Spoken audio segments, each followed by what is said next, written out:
Good morning po mga kasimpleng buhay at kamusta po kayo lahat. At sa video po na ito ay update ko po kayo sa mga tanim kong okra.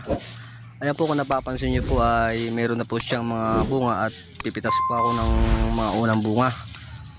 Bali tatanggalan ko na rin po sila ng mga dahon para tuloy-tuloy po yung kanilang pamumunga. And pala mga kasimpleng buhay at pinuputulan ko po ng mga dahon para po yung sustansya na nakukuha ng halaman ay direct na mapupunta sa mga bunga. Ayan po, at yung mga malaki na po ay pinipitas ko na. Ayan po, ayan po kalalaki yung okra at saktuhang ano lang po, saktuhan ng kanyang laki at hindi po siya magulang.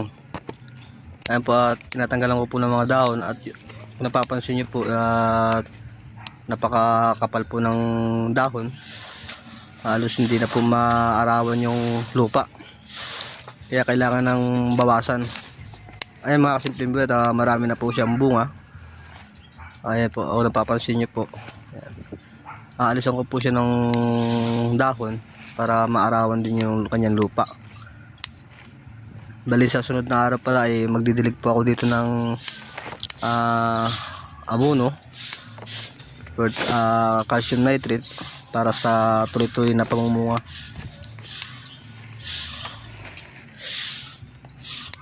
Ito po yung tanim kong okra mga kasimpleng buhay, ay wala pa po itong 3 buwan. Ayan, at kapag umabot po ito ng 3 buwan, ayan po ay sabay-sabay na po yung kanyang bunga. Makaka-harvest na po tayo ng marami.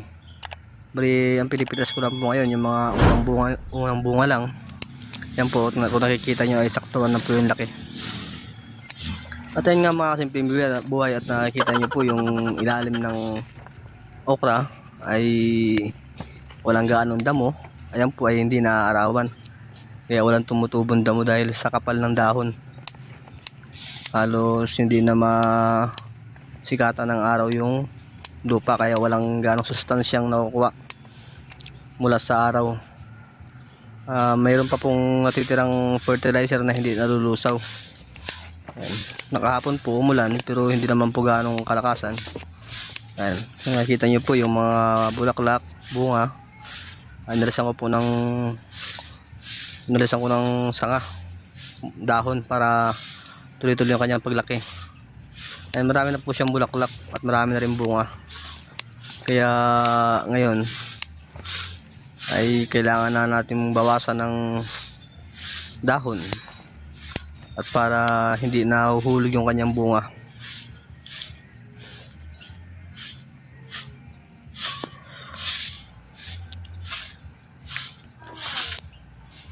Ayan po mga kasimpleng buhay, kung nakikita nyo po at sabay-sabay po yung kanyang bunga. Ayan, mababa lang po ito yung ibang okra pero may bunga. Yung iba naman po ay mga gabaywang ko yung taas. Ayan. Pero meron na rin po mga bunga. Ayan, inalisan ko na rin po ng sanga, dahon. Ayan, dahil sobrang taba po ng kanyang dahon, tangkay ng dahon. Ayan, para mapunta sa bunga yung sustansya.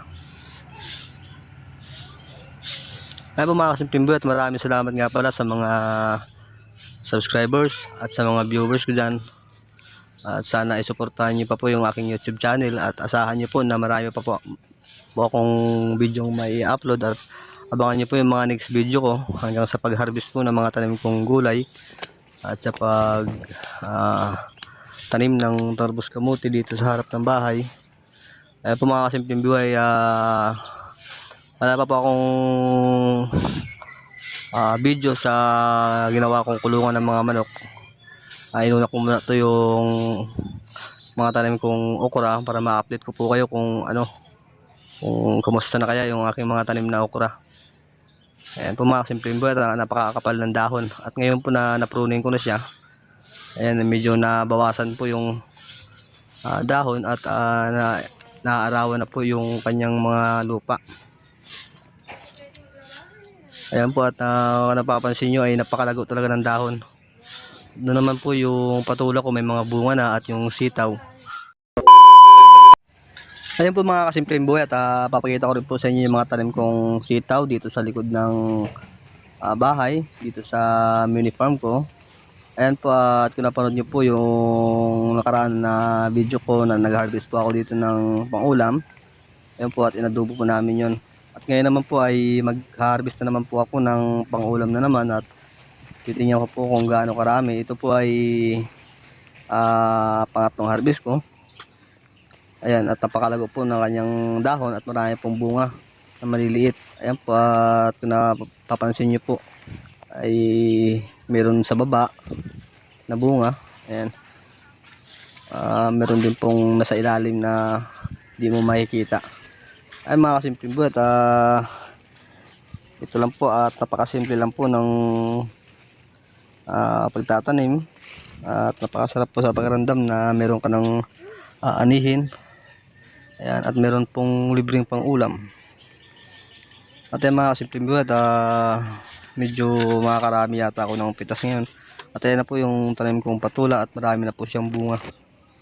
Ayan, malaki na po yung bunga. Ayan po, at marami po ako nakikita malaking sitaw, malaking bunga. Ayan, at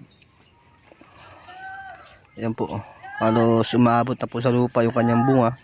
Maganda pa rin po yung ibinubunga ng sitaw na to at maganda po talaga yung variety na to dahil nakakatatlong tanim na po yung buto nito. Ayan, kung napapansin nyo po ay lumalaki pa po siya at humahaba. Dahil maganda po yung kanyang buto. Sa sunod naman ay magpupunla na naman po ako kapag malapit na siyang mamatay.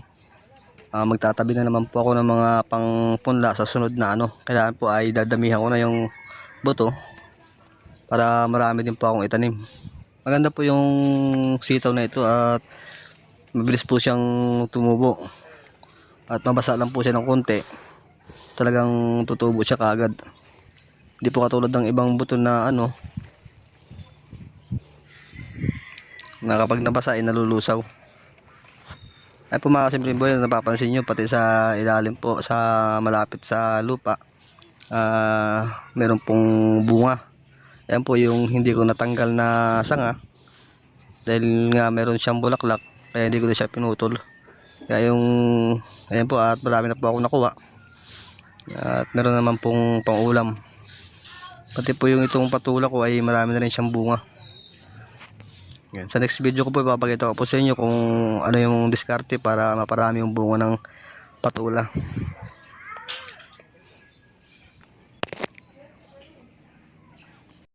At ito na nga mga kasimpleng buhay, ito na po yung napitas kong mga gulay sa likod ng aking bahay. Ayan po, at kaunting bunga ng okra at sitaw. Bali yung okra po ay lalagain ko lang. At yung sitaw ay baka sa sunod na araw. Kasi kahapon kakadubo lang. Bali sa sunod na araw yung ulam. Ayan lang po yung napitas ko mga kasimpleng buhay, at ingat po kayong lahat.